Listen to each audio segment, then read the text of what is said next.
श्री कृष्ण शरणम मम। हे परमप्रिय कृष्ण, मेरा सब कुछ आपको समर्पित है प्रभु, मुझे अपनी शरण में ले लो। कहा जाता है कि श्री कृष्ण का नाम लेने से ही जीवन से सारे दुख और कष्ट मिट जाते हैं और व्यक्ति को शांति तथा परम आनंद की प्राप्ति होती है। हिंदू दर्शन शास्त्र के अनुसार प्रत्येक देवी देवता के साथ कुछ विशेष गुण जुड़े होते हैं। जब भी हम भगवान शिव के बारे में सोचते हैं तो हमारे मन में ध्यान में बैठे हुए भगवान शिव का शांत सौम्य चेहरा, जिनके माथे पर अर्धचंद्राकार शशि सुशोभित है, की छवि ही दिखाई देती है। जब हम भगवान राम के विषय में सोचते हैं तो उनके विशेष गुणों, विनम्रता, कर्तव्यपरायणता तथा न्यायपरायणता पर ही ध्यान जाता है। इसी प्रकार देवी दुर्गा की छवि देवी माँ की ही तरह दिखती है। किंतु भगवान कृष्ण का व्यक्तित्व ऐसा है जिनके साथ अनेकों गुण जुड़े हैं।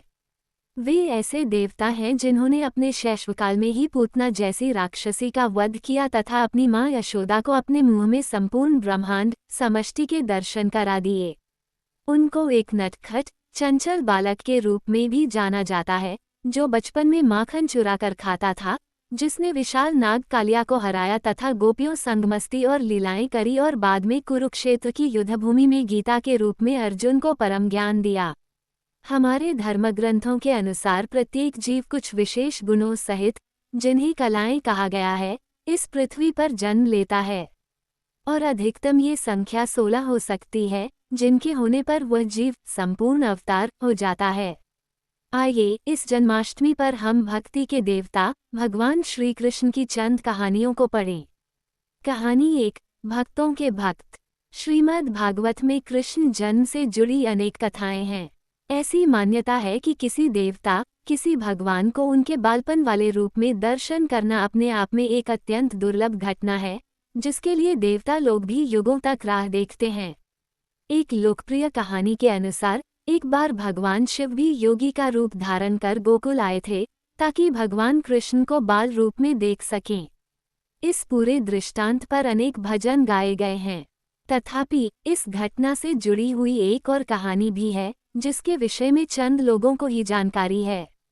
श्रीमद् भागवत के अनुसार ये देखकर कि भगवान शिव को भगवान कृष्ण के बाल स्वरूप में दर्शन करने के लिए किन किन कठिनाइयों का सामना करना पड़ा, ऋषि नारद ने भगवान शिव तथा भगवान कृष्ण दोनों को आमने सामने ही पूछ लिया। नारद ऋषि यह जानकर गदगद हो गए कि भगवान शिव व भगवान कृष्ण दोनों ही एक दूसरे को भगवान कहकर संबोधित करते थे और दोनों ये बताते थे कि वह दूसरे के भक्त हैं। उस समय ऋषि नारद ने उन दोनों से विनती की कि आखिर कौन किसका भक्त है, ये सच्चाई बताई जाए। तब भगवान शिव ने प्रकट किया कि वे तो हमेशा से ही भगवान कृष्ण के भक्त रहे हैं और जिस जिस रूप में उन्होंने अवतार लिया है, शिव ने एक भक्त बनकर सेवक के रूप में कृष्ण की सेवा की है। भगवान शिव ने ये भी सूचना दी कि वे तो भगवान कृष्ण के सबसे बड़े भक्त हैं। ये सुनकर भगवान कृष्ण मुस्कुराए और तुरंत प्रत्युत्तर दिया कि चूंकि भगवान शिव उनके भक्त हैं, इसलिए वे स्वतः ही उनके शिव के भक्त हो जाते हैं। ये वार्तालाप सुनकर नारद ऋषि की आंखों से आंसू बहने लगे और वो दोनों देवताओं के आगे नतमस्तक हो गए। यह उन अनेक उदाहरणों में पहला अवसर था जब भगवान कृष्ण ने ये कहा है कि वे अपने भक्तों के सेवक हैं। यह उस लोकप्रिय मान्यता को भी उद्धृत करता है कि भले ही श्री कृष्ण समूचे ब्रह्मांड के लिए भगवान हों, परंतु वे सदैव अपने भक्तों की इच्छाओं का ही पालन करेंगे। जैसे भगवान शिव को देवों के देव माना जाता है, भगवान कृष्ण को भक्तों के भक्त के रूप में जाना जाता है।